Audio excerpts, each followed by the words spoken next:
Welcome to The Foundry, made by Forge College. I'm your host, and in today's explainer, we're tackling an absolutely crucial milestone in your Web3 development journey. We're getting into the Capstone planning and scope for your ERC-4337 integration. Now, if you've been following along, you know that in our previous lesson, monitoring and optimizing gas costs with paymasters, we gathered a mountain of hard-earned gas monitoring data. We probably shed a few tears over failed transactions, right? But hey, data sitting in a dashboard is just noise unless you use it. Today, we're taking all those insights and translating them into a rock-solid, orchestrated blueprint for your smart wallet. We're going to define your scope, lay down some brutal but totally fair success metrics, and build out a roadmap so you can start coding with 100% confidence. Okay, let's jump right in. Here is our concert program for today. We've got setting the baseline, conducting the orchestra, functional versus assurance, the rehearsal schedule, measuring success metrics, and your integration roadmap.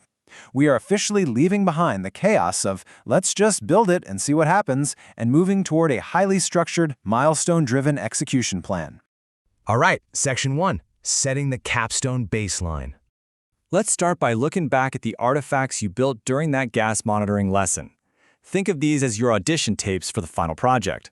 These two baselines, your alerting heuristics and your telemetry dashboard, give us a strict empirical foundation. We're completely eliminating guesswork here. Your alerting heuristics, they act like a tripwire for unusually high sponsored bundle costs, so you know exactly when transaction sponsorship introduces operational risk. And that telemetry dashboard, it shows you exactly where user friction happens, like when a paymaster declines something or a gas estimation goes totally off the rails. From this moment on, these specific measurements are your strict acceptance criteria. If your new build triggers these alerts, it doesn't ship, period. Moving on to Section 2, conducting the Web3 orchestra. To keep from losing your mind during this complex integration, I want you to picture yourself not just as a dev, but as the conductor of a highly technical orchestra. The conductor model maps account abstraction perfectly.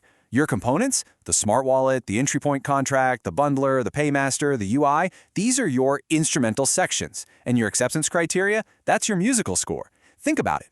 An uncoordinated smart wallet is literally like a tuba blasting completely off tempo while the violins play a different song. Absolute disaster, right? As the conductor, your job is to hand out the score, schedule the rehearsals, and ensure a seamless transaction flow. You cue the bundler, you bring in the paymaster for the crescendo, and you ensure the UI delivers the final applause. Section 3, functional versus assurance roles.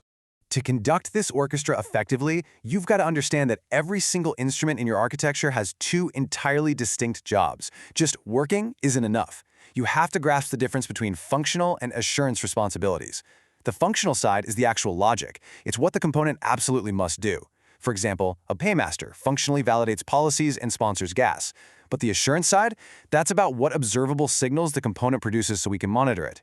That same paymaster has an assurance job to expose deterministic failure codes and emit specific logs. If it does its functional job but fails its assurance job, well, it's basically playing music in a soundproof room. We can't hear it, we can't monitor it, and we definitely can't test it in an automated pipeline. Let's break down the bundler as an example.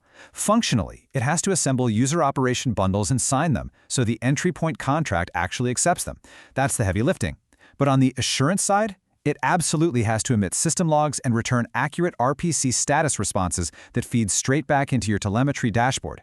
When you map out these dual responsibilities for every component, you perfectly align your automated tests with your live monitoring.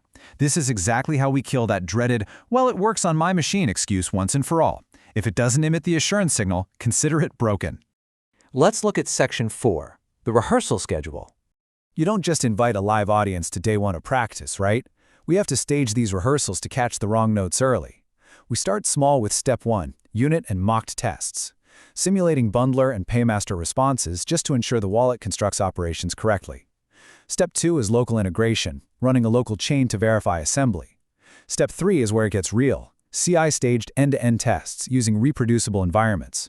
Step 4 is performance and cost regression, hitting it with synthetic load to check latency and gas costs against our baseline. And finally, Step 5, chaos testing. This is where we literally simulate dropping instruments on stage. We inject paymaster rejections and bundler timeouts just to see how graceful your fallback UI actually is. Consider this automated checkpoint for a sponsored transfer. Entry point emits execution result.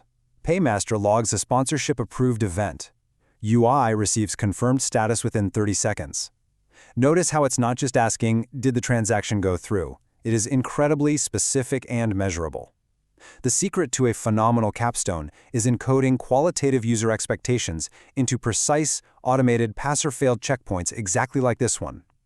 It forces you to verify the functional logic, the assurance logs, and the UX all at exactly the same time.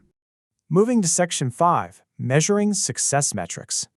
Now, a real orchestra knows they crushed it when the audience applauds, but in Web3, applause doesn't pay for your gas. You know you've succeeded through cold, hard metrics across correctness, latency, and cost. Let's single out cost for a second.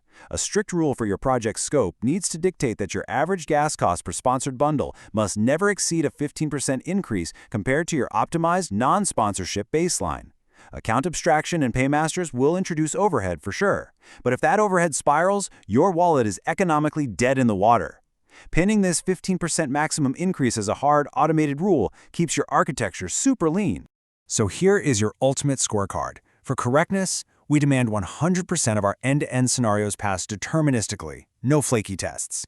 For latency, the median time from bundler to confirmation must be less than or equal to our baseline plus 20%.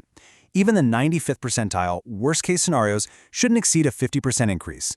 And of course, we have our 15% cost rule. When you plug these exact numeric thresholds into your continuous integration reports, subjective feelings completely vanish. This turns your testing into an objective, automated deployment gate. Meet the numbers, and you ship.